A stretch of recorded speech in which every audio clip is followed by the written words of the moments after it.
Jaya Radha Madhava Kunja Bihari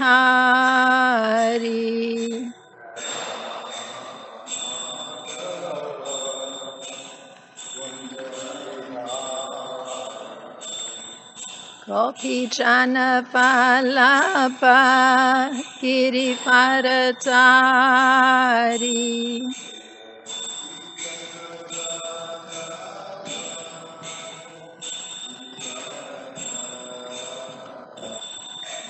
Yasodanandana Prajajana Ranjana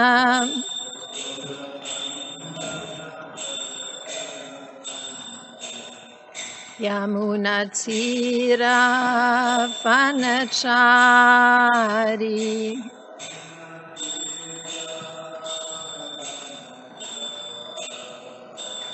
Jaya Radha Madhava Kunja Bihari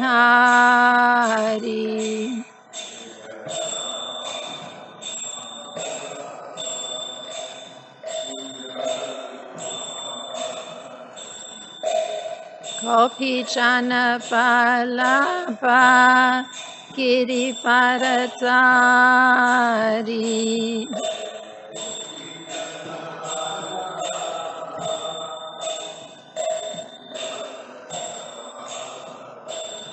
Yasodanandana Prajajana Ranjana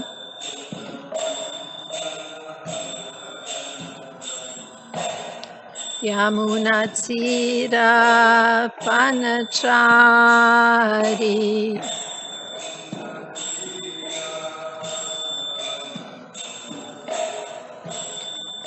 Jaya Radha Madhava Kunja Bihari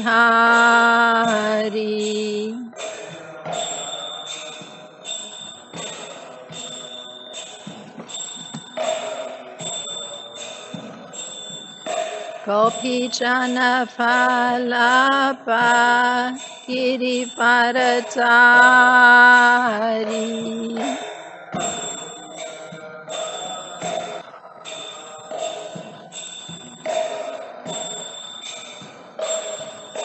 Yasodanandana Prajajana Ranjana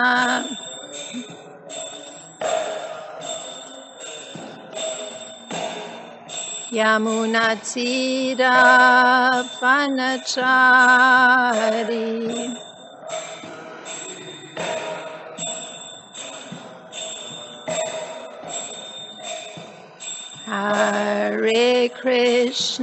Hare Krishna, Krishna Krishna, Hare Hare, Hare Rama,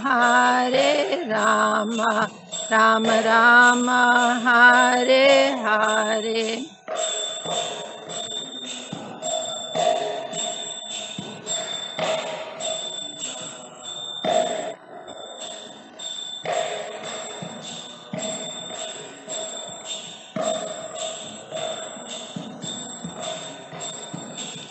Hare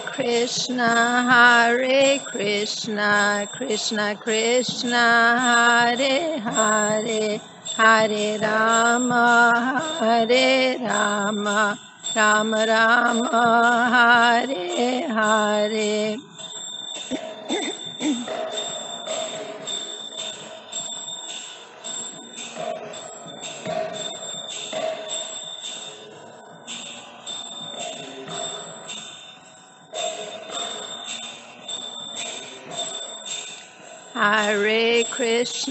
Hare Krishna, Krishna Krishna, Hare Hare, Hare Rama, Hare Rama, Rama Rama, Hare Hare.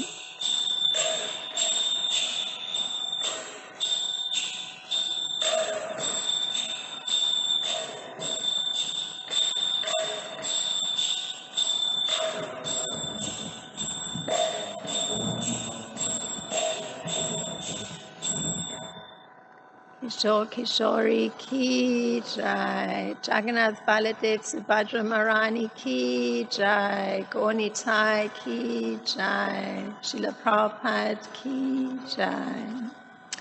Om Namo Bhagavate Vasudevaya. Om Namo Bhagavate Vasudevaya. Om Namo Bhagavate Vasudevaya.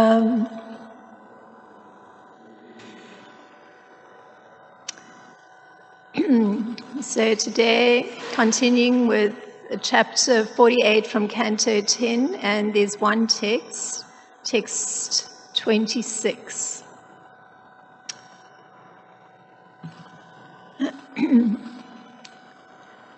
Ka panditastvad aparam sharanam samyat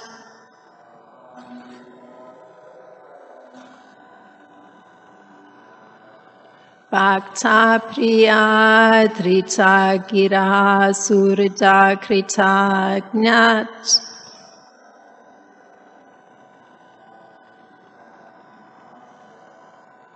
Sarvan dada surido bhajato bikaman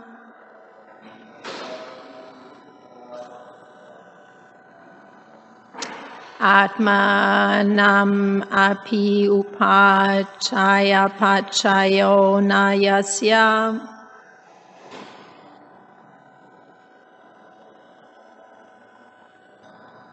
Ka panditas tyad aparam sharanam samiyat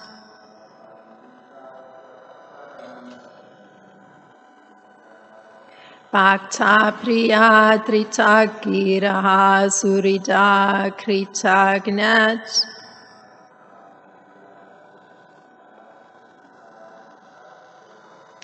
Sarvam dada surido bhajato bikaman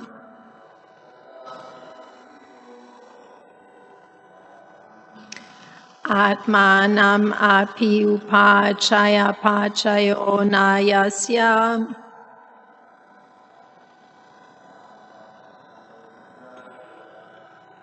Ka panditas svad aparam sharanam samiyat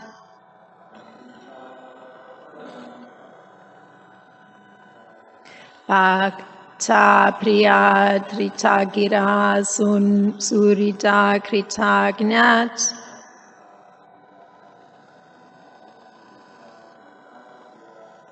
Sarvam dadat surito bhajato bikaman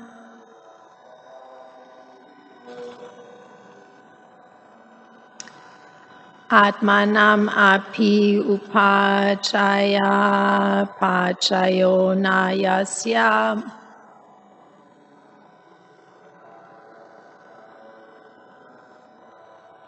Please don't.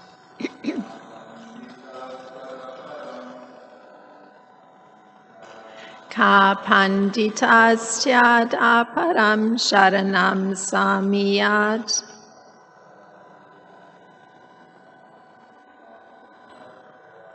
Bhakta kriya drita gira surita krita jnat.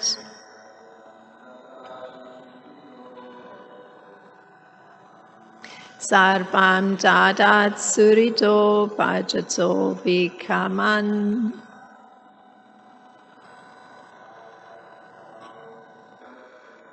Atmanam api upachaya pachayo nayasya.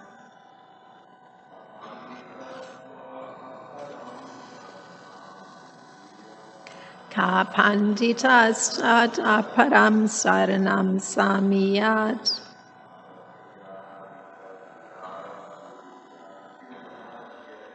Bhakta priyata griha surita kritagnat.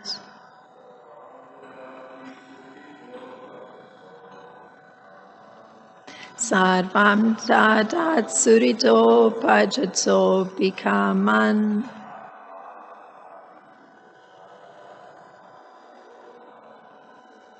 Atmanam api upachayo pachayo nayasya.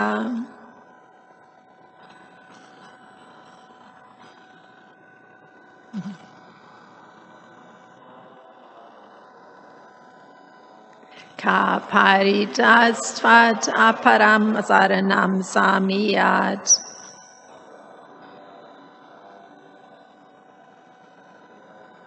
Bhakta priya drita gira surita kritagnat.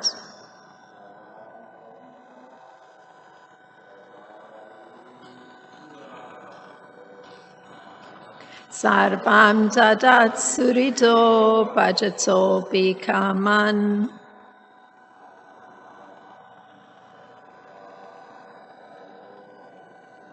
Atmanam api upachaya pachonayasya. Give me a minute.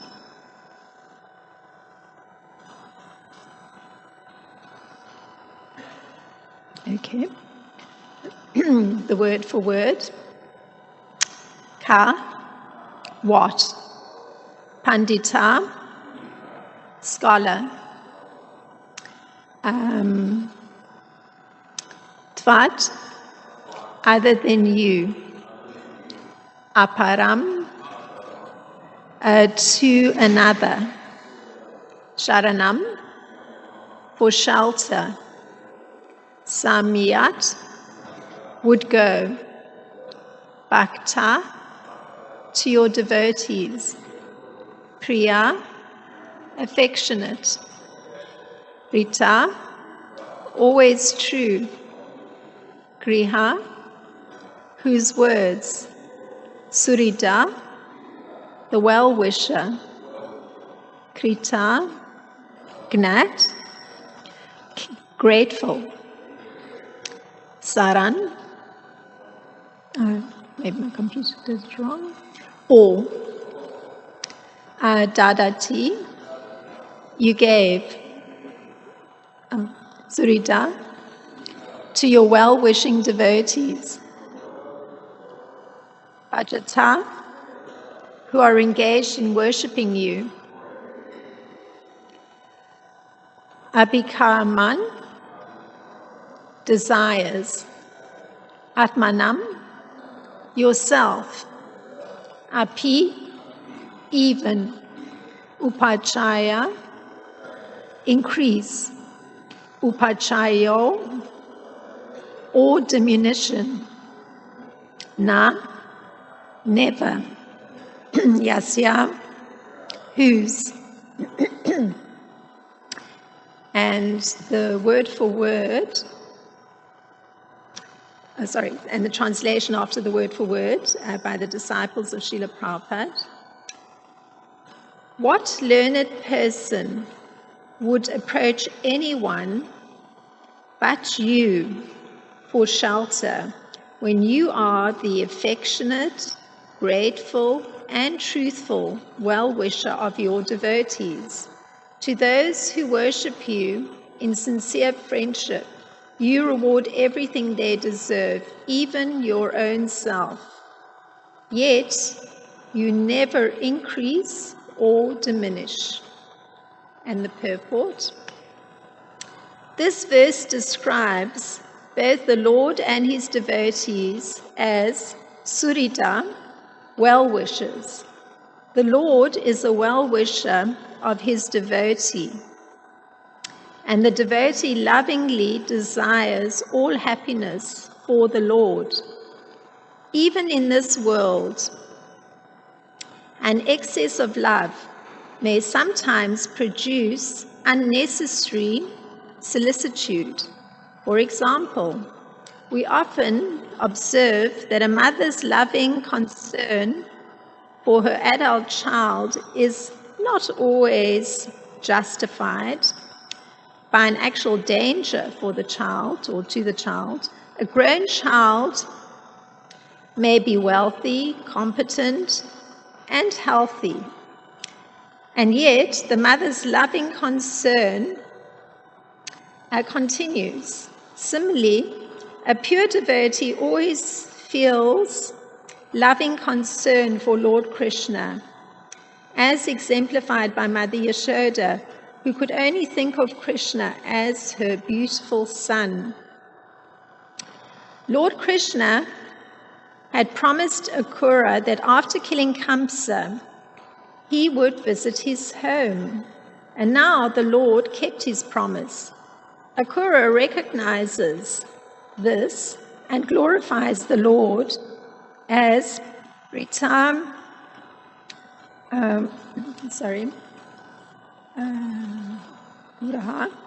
one who is true to his word.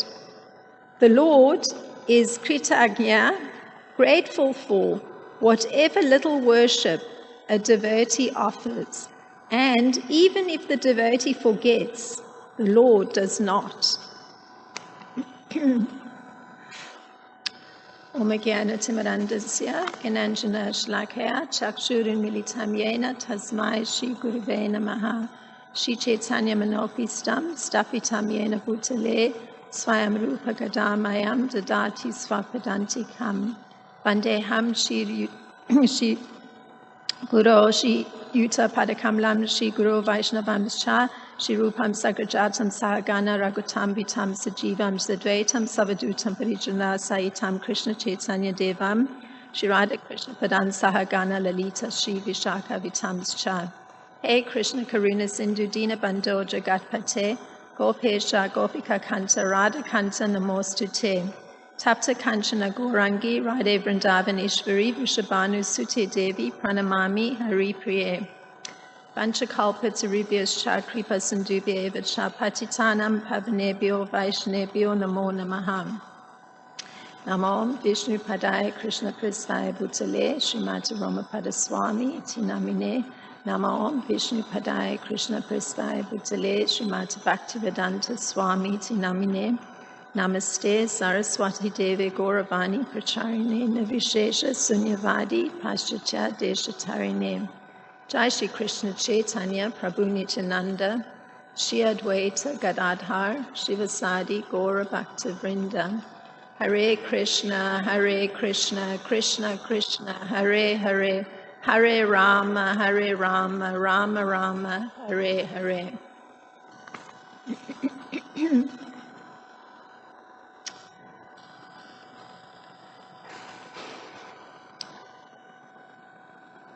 So perhaps I'll read the translation again just for a refresh. What learned person would approach anyone but you for shelter when you are the affectionate, grateful, and truthful well-wisher of your devotees? To those who worship you in sincere friendship, you reward everything they deserve or desire, even your own self, yet you never increase or diminish.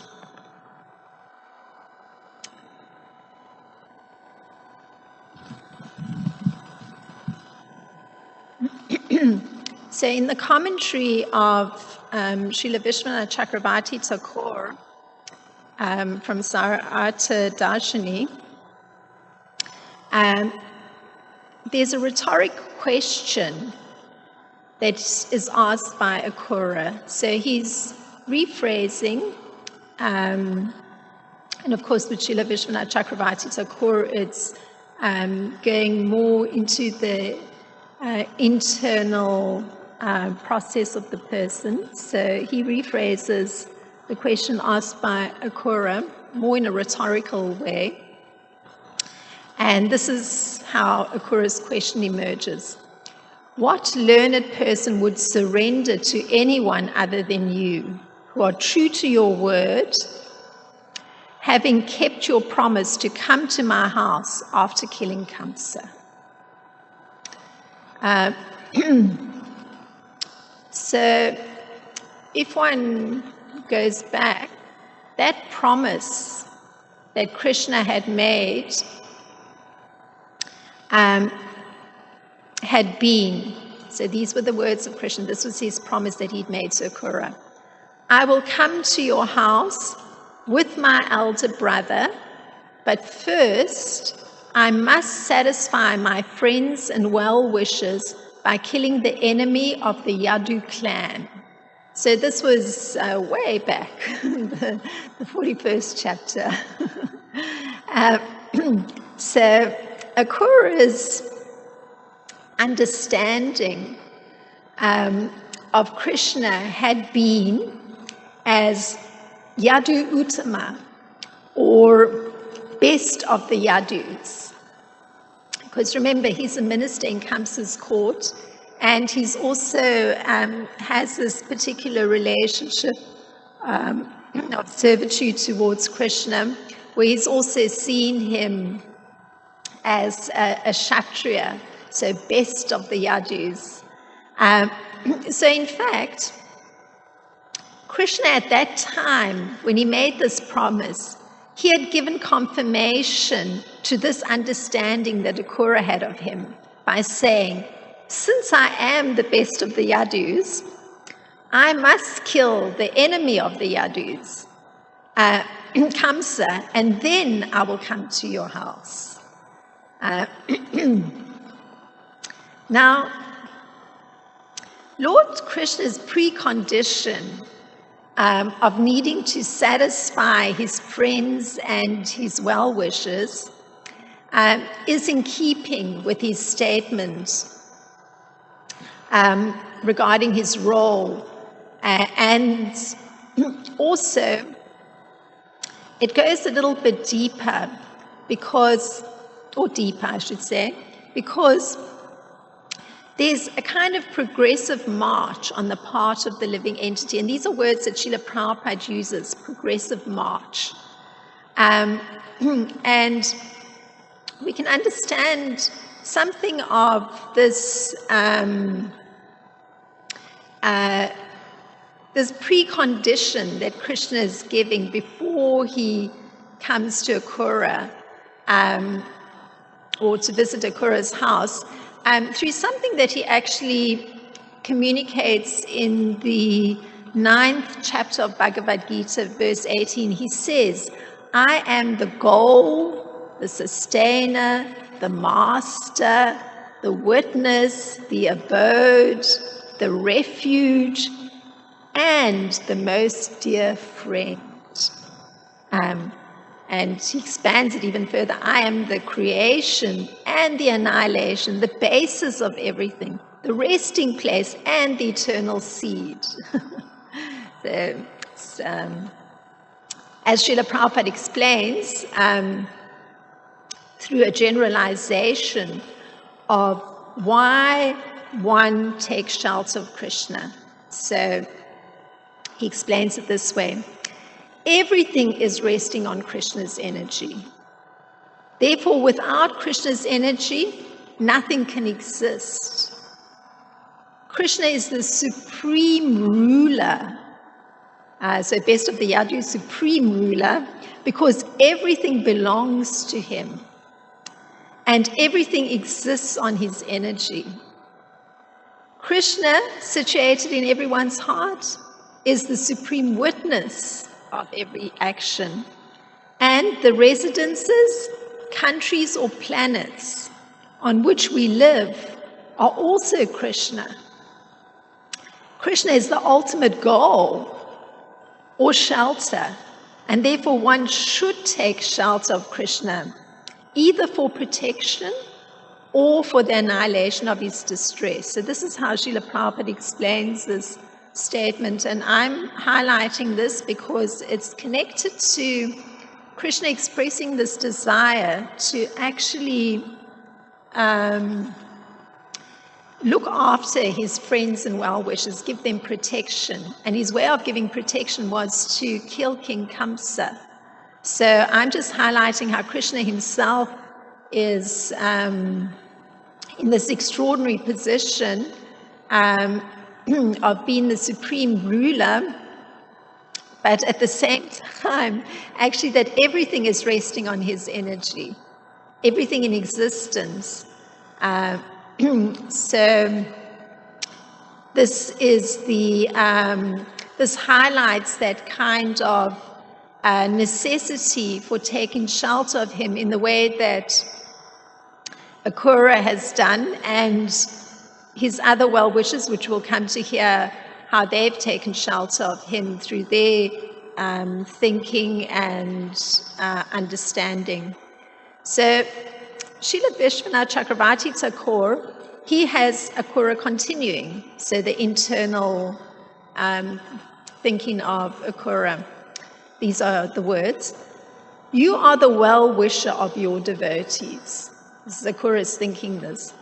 Surida, and you act accordingly. So there's the recount of the thinking of the ladies of Mathura. So I'm jumping because I'm shifting the focus to these well-wishers of Krishna that he wants to first attend to. So there's a recount of something of the thinking of the ladies of Mathura who had come to witness the wrestling match between Krishna and Balaram and the wrestlers Chanura and Mustika. So here are these ladies, these are Krishna's well-wishers, and this is how they're thinking of Krishna.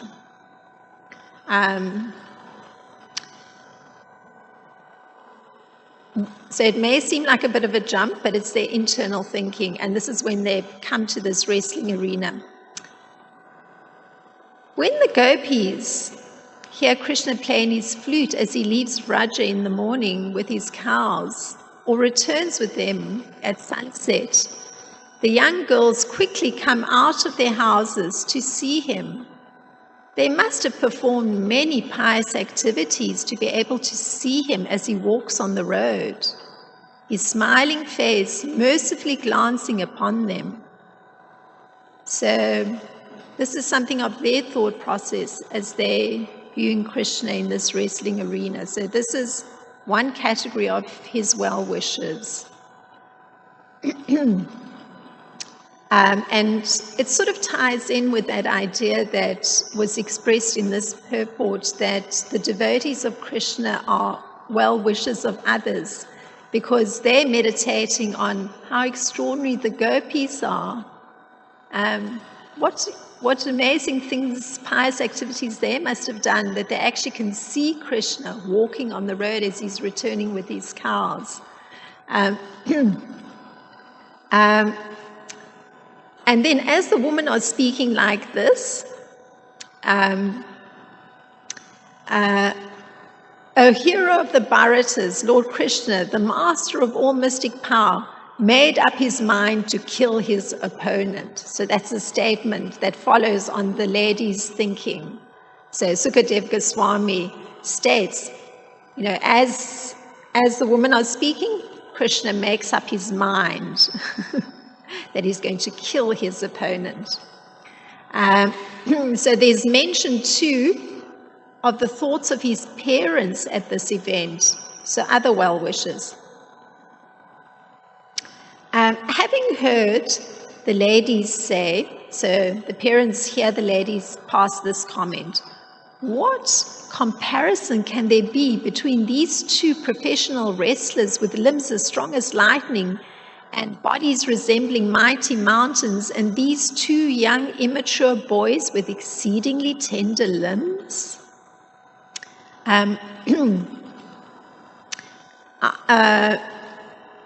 So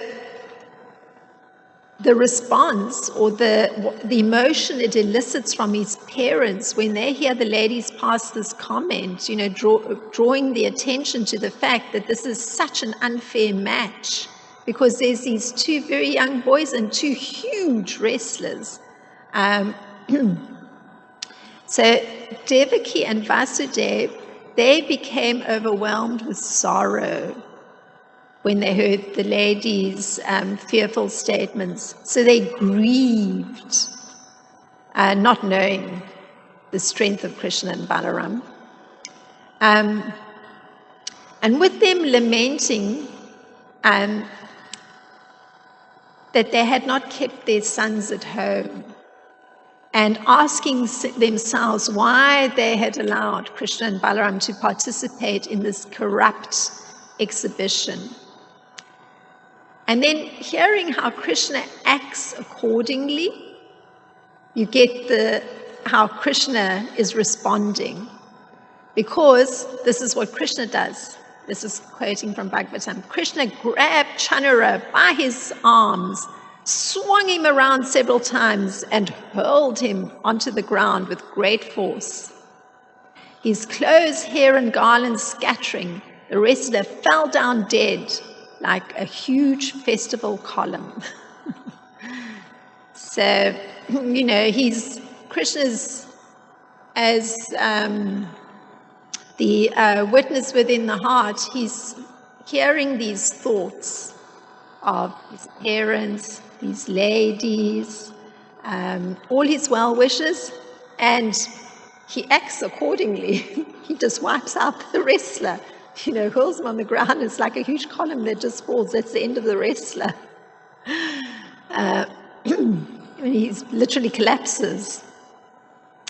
Now, in a similar manner, Lord Krishna acted accordingly with Kamsa.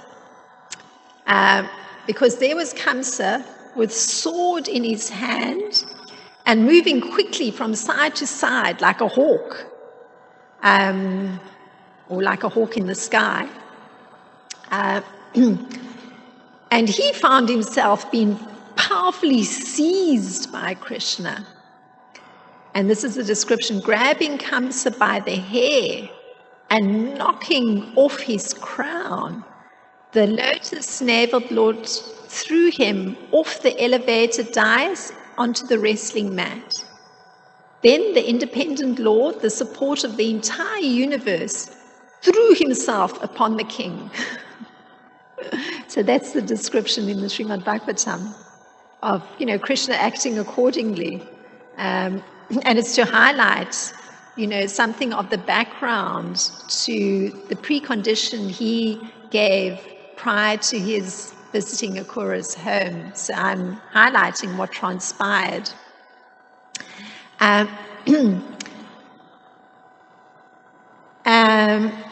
By straddling Kamsa's chest, Krishna began to strike him over and over again. Simply from the strokes of his fist, Kamsa lost his vital force. So that particular sentence I've just read is actually from the 44th chapter of Srimad Bhagavatam, actually from the purport. So interestingly enough, Srila Vishwanath states that Krishna's thinking had been such that at that moment he thought of himself as the shelter of the universe. So I read earlier how Krishna described himself that way in Bhagavad Gita. And at that moment, when he was throwing himself onto Kamsa, whom he had just thrown onto the wrestling mat, he thought of himself as the shelter of the whole universe. And as the shelter of the universe, he was seeing that universe as being burdened by Kamsa. That's why he's throwing himself onto Kamsa. This is Srila Vishwanath Chakravarti Thakur. So this thought is expressed in the context, also in the context with Arjuna, because Krishna says, With a single fragment of myself, I pervade and support the entire universe. So he's also directly stating that in a different context with Arjuna. That was the 10th chapter of Bhagavad Gita, the 42nd verse. So meaning he's represented throughout the entire material universe by his entering into all things as super soul. That's how Srila Prabhupada explains it. So there's a further thought expressed by Akura. And this is, of course, Srila Vishwanath Chakravarti Thakur, because I'm continuing, sort of expanding on this verse. And this is the further thought expressed by Akura. You are Kritagya, very grateful for whatever little worship a devotee offers. And even if the devotee forgets, you do not. So, Achyuta is often a descriptive name for Krishna, and it actually means infallible. So it means that Lord Krishna never fails. Means he's unlikely to forget. So as the friend of the person whose mind is spotless and free from material desires, and he who worships you in friendship, you give whatever he desires. This is Akura. Even if they do not desire something, you also give that. Though you give so much, you are not finished, for you give even yourself. So this is Akura's deep understanding of something of Krishna. So I'm going to look at how Akura is thinking. So in his case, he had had the desire to offer obeisances to the Supreme Lord's lotus feet. It was a very simple desire. And he had understood it in this way. Simply by the effulgence of his toenails, many souls in the past have transcended the insurmountable darkness of material existence and achieved liberation. So he understands the significance of being able to offer obeisances to Lord Krishna's lotus feet. He also worshipped Krishna in a particular way, meditating on him. And this is how Akura meditated on Krishna. Recognizing him as an intimate friend and relative, Krishna will embrace me with his mighty arms, instantly sanctifying my body and diminishing all my material bondage, which is due to fruitive activities. So Akura's meditation had been just how he can personally offer obeisances to Lord Krishna, and also meditating on how Krishna is going to embrace him. So that was Akura's meditation. Then the time comes when Akura comes to see Krishna and Balaram. And he's arrived, he's traveled from Mathura, he comes to Braja, and he sees Krishna and Balaram going to milk the cows. And Srila Prabhupada describes it this way. Although they were the most influential personalities, they were glancing at him, meaning Akura, with smiling faces. Akura could understand that both Krishna and Balaram had returned from tending cows in the forest. They had taken their baths and were dressed with fresh clothing and garlanded with flowers and with necklaces made of valuable jewels. Their bodies were smeared with the pulp of sandalwood. Akura greatly appreciated the aroma of the flowers and the sandalwood and their bodily presence. He considered himself very fortunate to see Krishna, the Supreme Personality of Godhead, and his plenary expansion Balaram face to face, for he knew they were the original personalities of the creation. So that's the moment when he is visibly seeing them. So recalling what his desires are. So I'm continuing Srila Prabhupada's writing in Krishna book. With their bodily effulgence, the brothers were dissipating all the darkness of the world as if they were mountains of sapphire and silver. Without hesitating, Akura immediately got down from his chariot and fell just like a rod before Krishna and Balaram. Upon touching the lotus feet of the Supreme Personality of Godhead, he became overwhelmed with transcendental bliss. His voice choked up and he could not speak. So it's that moment has come. That's what he had been desiring and meditating. He wanted to pay obeisances to Krishna's lotus feet. And this is what happens when he does so. His voice became choked up and he could not speak. Due to his transcendental pleasure, incessant torrents of tears fell from his eyes. He remained stunned in ecstasy, devoid of all powers to see and speak. Lord Krishna, who is very kind to his devotees, raised Akura with his hands, embraced him. So that moment comes, Akura's meditation, his great desire gets fulfilled. Krishna embraces him. In fact, he raises Akura up. And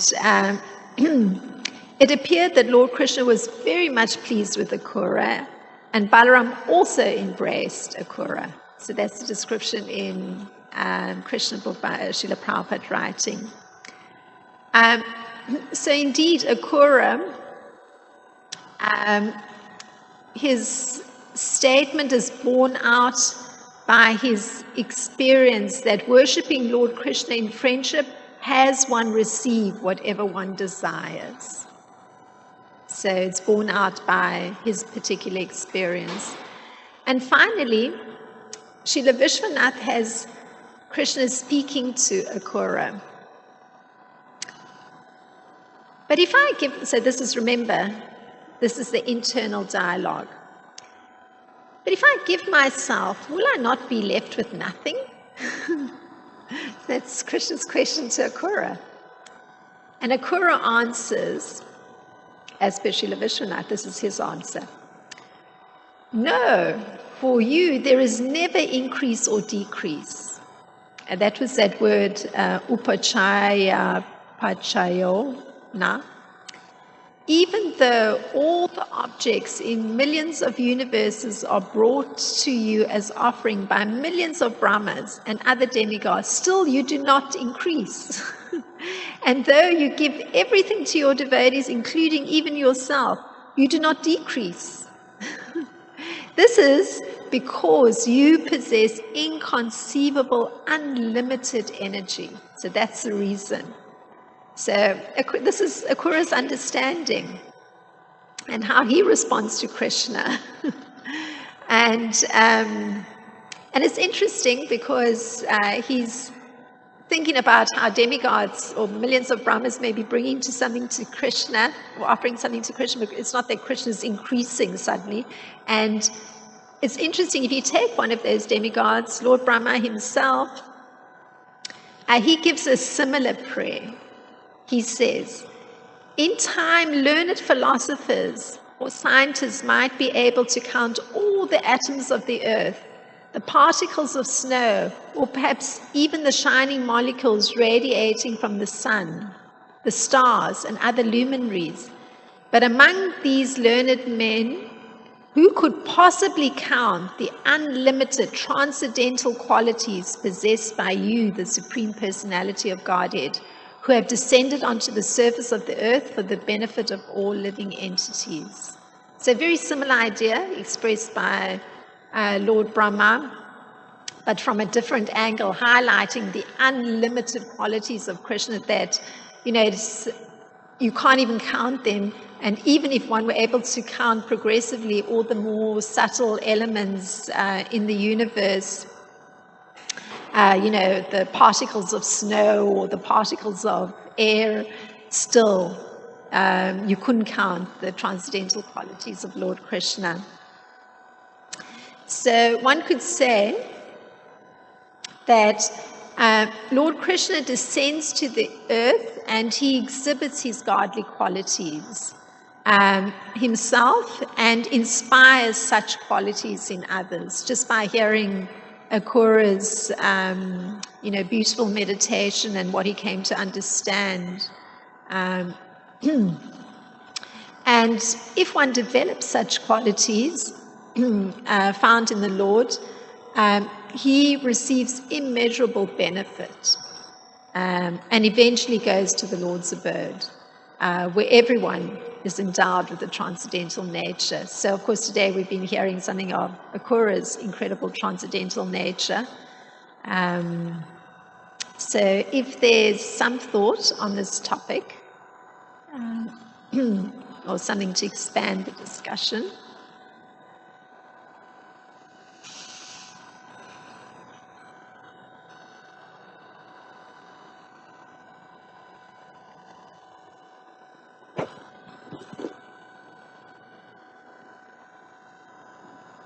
Hare Krishna. Hare Krishna. Jai, thank you for your class.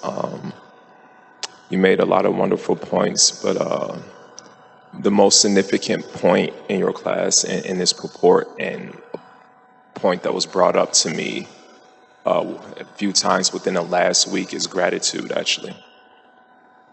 Because there was one young girl who was visiting here for a week, and she's from Cyprus. She lives in Cyprus, but she's originally from Ukraine.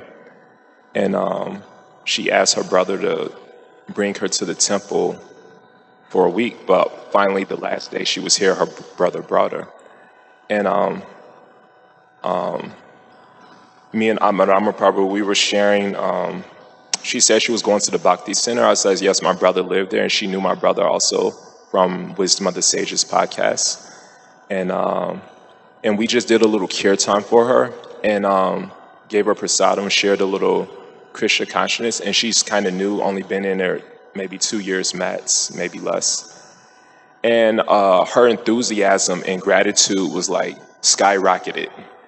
And just another incident, just a few days ago, we met another lady on Harinam. And so the other day I gave her a flower garland, and she acted like it was a diamond ring. She says, "What do you call this?" I says, "A string with flowers on it," or a flower garland. And that's why I always love being around new people, because their gratitude is so high. And so even the Gita, Krishna says, if you give me a leaf, a flower, or even water. Now I can speak for myself. If someone gave me water on my birthday, I don't think I would be grateful. So my question is that there's a saying, familiarity breeds contempt. When we're associating with the same devotees every day, eating the same prasadam, hearing the same lessons, then the tendency is that, it's almost like chewing the chewed. There must be some happiness in the material world. So what would you say, how can we maintain our gratitude when we're doing kind of rituals every day, eating prasadam, associating with the same devotees, doing kirtan, hearing the same lessons every day? It's like, this is so boring. How to maintain your gratitude, and then we might stray off into the material world thinking there's something better than Krishna consciousness. So thank you for your question, Jai Baladev. Yeah, your two examples actually are the answer to the question of maintaining one's taste for Krishna consciousness. And that answer is the one of keeping in one's heart that well-wishing mood towards others. And it's not necessarily easy, because, and I think often you highlight this, that the tendency of the mind is to be very material in its outlook, or materialistic in its outlook. And so one tends to hear the mind, doing comparisons, evaluating in a very dull way the lack of good qualities of others. And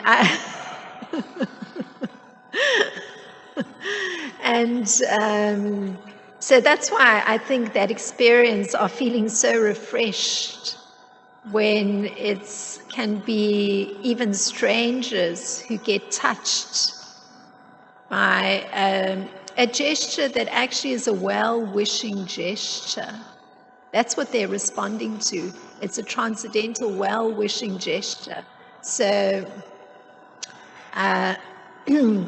so I guess the nurturing of that well-wishing mood is, I guess, hearing these beautiful reciprocations of Lord Krishna with his devotees.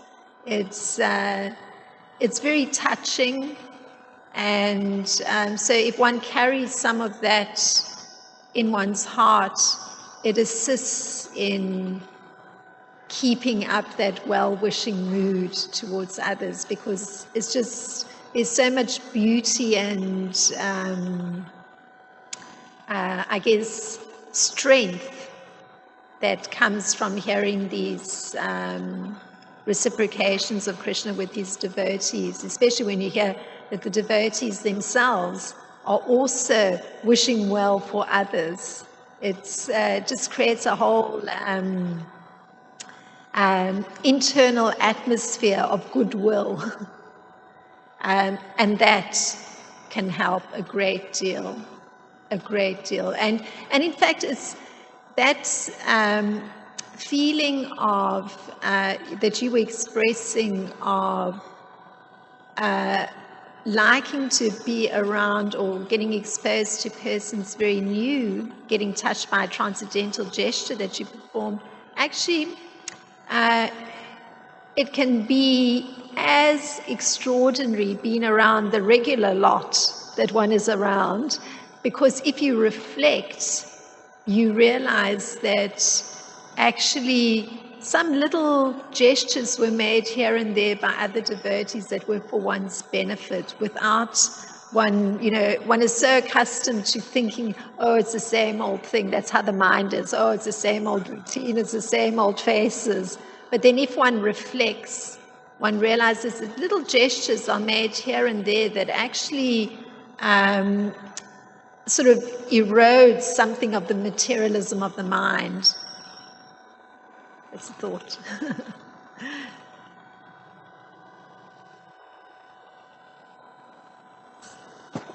Say.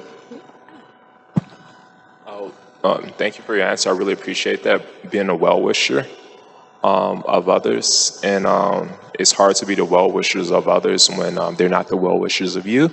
But but that's why Lord Chaitanya says, offer respect, even if people don't offer you respect. And that's the challenge.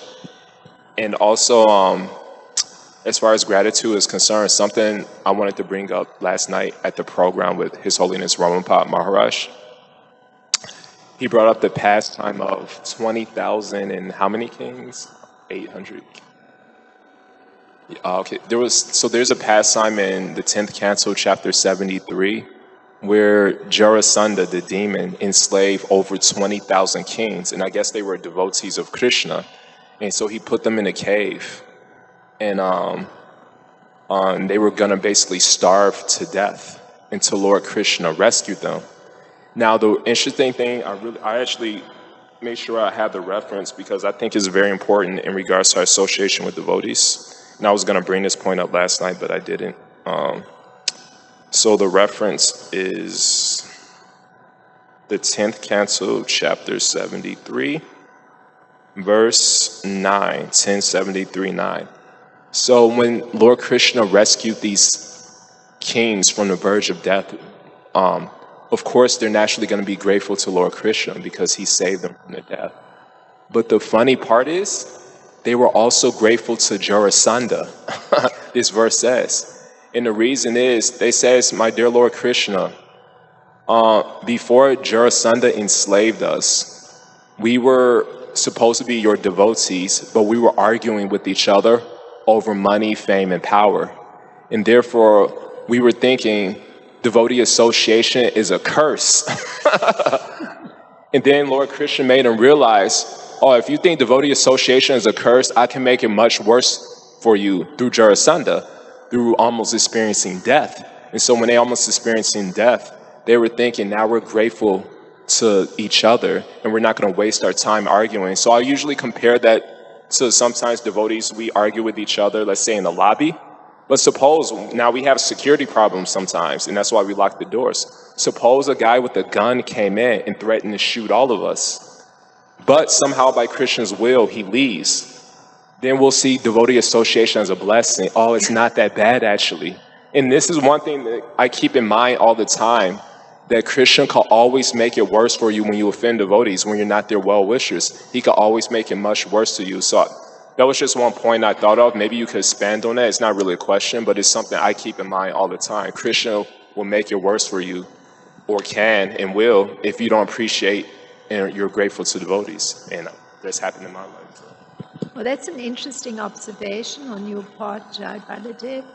Of course, the hypothetical situation you painted is too terrifying to help with understanding, but the understanding can come, that appreciation can come, if not an appreciation for the devotees, at least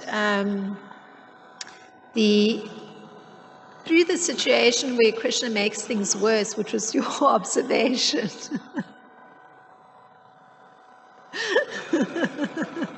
Krishna's making something worse.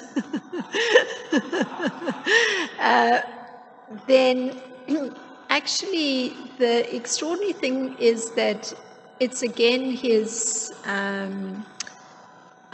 showing kindness and acting accordingly.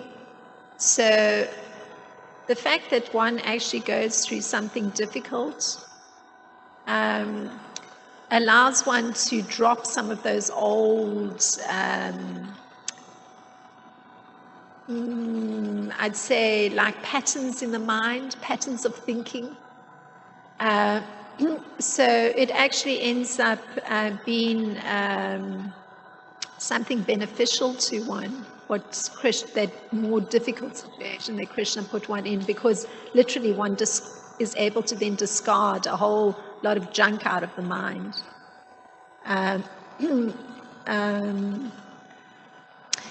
That it leads to appreciation of devotees. And I mean, you brought up that, sometimes it's not that one's appreciating somebody who's not doing good to one or not wishing one well, or it appears that way. In those cases, it doesn't mean that, one does, 180-degree swing to the other side and actually is able to appreciate. It doesn't happen like that. But because one has discarded, through Krishna's kind arrangement, a lot of, some lot of negative pattern in the mind, one is much calmer and able to be respectful from a distance. The mind is not going in its usual loop, it's quiet. So one is just respectful from a distance. And that's a great achievement. That's a great achievement. So, so Krishna's is, by making it worse, is actually being very kind. Thank you very much, everybody, for your kind attention. Srila Prabhupada ki jai, Srimad Bhagavatam ki jai.